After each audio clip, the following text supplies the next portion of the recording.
Kam bych to? Semne, zase bys to vyslepičila. Ať slyšíme, kam schovává taťurda dárky. A jak to poznáš? Podle toho, jak mu vržou klouby. Snad se zvedne. Aha, Gés Kondro na klouby. Kuk. Darujte svým blízkým zdraví. Akci GS Darkobraní kupte v lékárně jakýkoliv 3 přípravky GS. Další 2 k nim dostanete zdarma. GS Zdravé a veselé.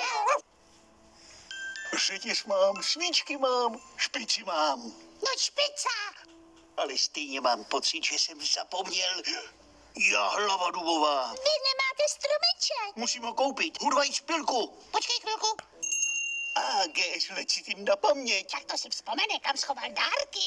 Darujte svým blízkým zdraví. Akci GS Darkobraní kupte v lékárně jakýkoliv 3 přípravky GS. Další 2 k nim dostanete zdarma. GS Zdravé a veselé.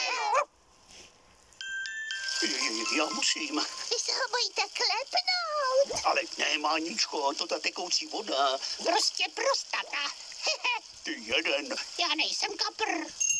A gestriumen na prostatu. Teď můžu na toho kapra. S paličkou. Ne, s propustkou do rybníka. Darujte svým blízkým zdraví. Akci GS Darkobraní kupte v lékárně jakýkoliv 3 přípravky GS. Další 2 k nim dostanete zdarma. GS Zdravé a veselé.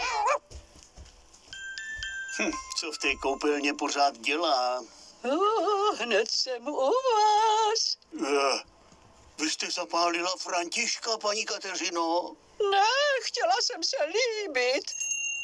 GS Eladen na zdravé a krásné vlasy. Že bych si taky zobnul. Darujte svým blízkým zdraví. A krásu. Akci GS Darkobraní kupte v lékárně jakýkoliv 3 přípravky GS. Další 2 k nim dostanete zdarma. GS Zdravé a veselé.